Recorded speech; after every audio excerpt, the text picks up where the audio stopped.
एकात्मिक पाठ्यपुस्तक बालभारती इयत्ता 5वी भाग 1 धडा 4 सावरपाडा एक्सप्रेस कविता राऊत या धड्याचे लेखक आहेत संतोष साबळे। चला तर आपण या धड्याचं प्रथम वाचन करूया।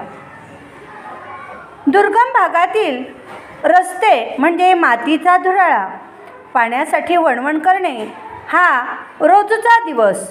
अशा प्रतिकूल परिस्थितीत कुरकुर न करता हार न मानता जीवन जगणे म्हणजे एक दिव्यच। अशा खेड्यापाड्यामध्ये गुणवत्ता असते, पण ती शोधावी लागते। असाच एक डोंगरदऱ्यांनी वेढलेला आदिवासी पाडा। पाण्याच्या शोधासाठी तिथे मैलोनमैल भटकंती करावी लागते। त्याच आदिवासी पाड्यावर अनवाणी पायाने चालणारी, लाकूड फाटा गोळा करणारी एक मुलगी। तिने राष्ट्रकुल आणि आशियाई क्रीडा स्पर्धेमध्ये भारताचा दबदबा निर्माण केला आणि ऑलिम्पिक स्तरावर झेप घेतली। या आंतरराष्ट्रीय धावपटूचे नाव आहे कविता राऊत आणि त्या पाड्याचे नाव आहे सावरपाडा। हा पाडा नाशिक जिल्ह्यातील त्र्यंबकेश्वर तालुक्यात आहे। कविताचे बालपण निसर्गाच्या सान्निध्यात गेले। तिची आजवरची वाटचाल एक दीर्घ साधना बनली आहे। राष्ट्रकुल क्रीडा स्पर्धेत कांस्य आणि आशियाई क्रीडा स्पर्धेत रौप्य व कांस्य अशी पदके कविताने पटकावली। लागोपाठच्या या दोन्ही स्पर्धांमध्ये भारताचे नाव उंच करणारी धावपटू म्हणजेच सावरपाडा एक्सप्रेस कविता राऊत। चीनमधील गुआंगझोऊ येथे झालेल्या आशियाई क्रीडा स्पर्धेत 10,000 मीटर धावण्यात कविताचे सुवर्णपदक अवघ्या सेकंदाने हुकले। पण त्या प्रसंगी कविताची समजूत तिच्या आईने काढली।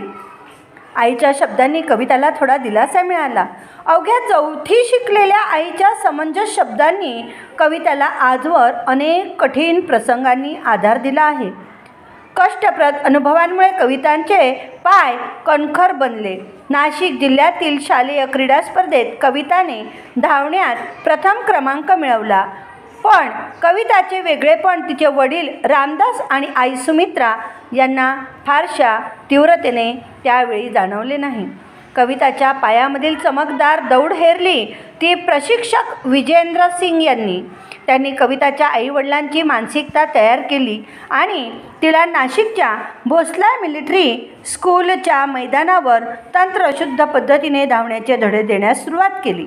बूट घालून धावणे कविताला अवघड वाटायचे, कारण लहानपणापासून अनवाणी धावण्याची तिला सवय होती।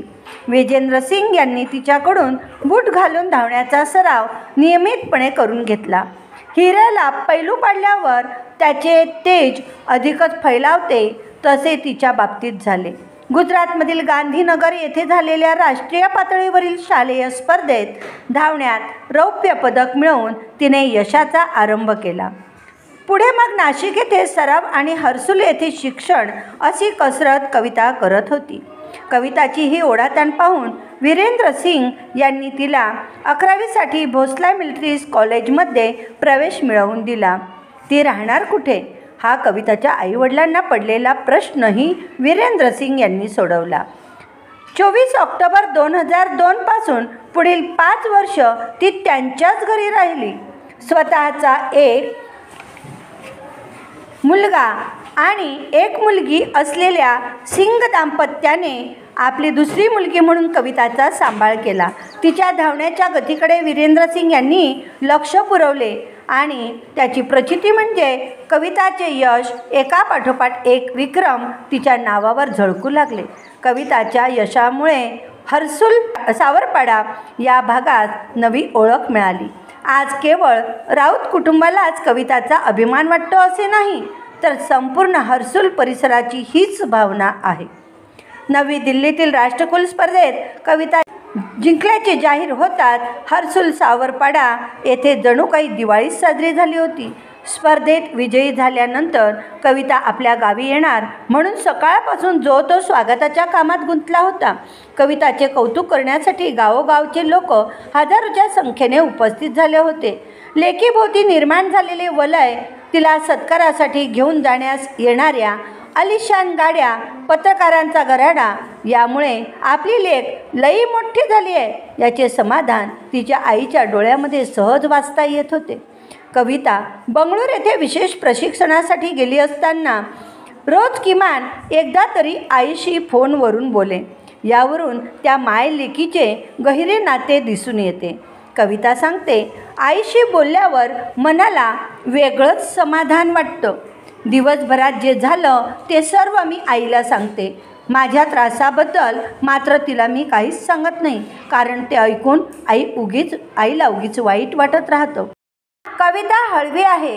प्रसिद्धीच्या वलयाने तिच्या स्वभावात काहीच फरक पडलेला नाही. बाप लेकीच्या नात्यातील विणही तितकीच गहिरी. लहानपणी आपले बोट धरून चालणाऱ्या कविताच्या पायामध्ये मोठेपणी इतके बळ येईल असे तिच्या आईवडिलांना कधीच वाटले नव्हते. कविताच्या यशाचे सर्व श्रेय ते प्रशिक्षक विजेंद्र सिंग यांना देतात.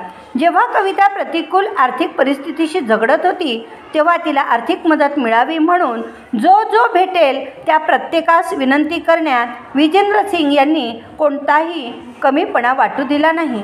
जेव्हा त्यांनी कमीपणा वाटू दिला असता तर कदाचित आज कविता या स्थानापर्यंत पोहोचू शकली नसती. गेल्या काही वर्षापासून कविता कुटुंबापासून दूर राहत असली तरी तिने सर्वांचे प्रेम जपले आहे. घरचे सण समारंभ, उत्सव यामध्ये प्रत्यक्ष सहभागी होता येत नसल्याची खंत कविताला वाटते. बंगळूरच्या क्रीडा केंद्रात कविताला तिच्या आईवडिलाच्या आवडीच्या अजून एका गोष्टीपासून दूर राहावे लागे, ती म्हणजे वांग्याची भाजी आणि नागलीची भाकरी. कवितामुळे सावरपाड्याचे नाव आज सर्वदूर पसरले आहे. कविता तिथल्या मुलामुलींसाठी आदर्श ठरली आहे. आज कविता भारतातील अव्वल धावपटू आहे. पी.टी. उषा या धावपटूला ती आपला आदर्श मानते. ती खूप मेहनती आहे. धावण्याचा सराव ती मनापासून करते. आपल्या प्रशिक्षकांनी दिलेल्या छोट्या मोठ्या सूचनांचे कटाक्षाने पालन करते. कविताचे म्हणणे आहे, मेहनत करणे आपल्या हातात असते. मेहनत हाच उद्दिष्टाकडे, ध्येयाकडे नेणारा महामार्ग आहे. हा महामार्ग आपल्याला यशाकडे नेतो. आपले जीवन आपणच घडवतो. कोणत्याही खेळाडूसाठी शारीरिक तसेच मानसिक तंदुरुस्ती ही महत्त्वाची असते. कविता सरावात कधीच कसूर करत नाही. कविताचे इतर झगमगाटी गोष्टींकडे लक्षही नसते. खेळाचा सराव चालू असतानाच यशवंतराव चव्हाण महाराष्ट्र मुक्त विद्यापीठामुळे तिच्या शिक्षणातही खंड पडला नाही. कविता ही तिच्या जीवन प्रवासाची नायिका आहे.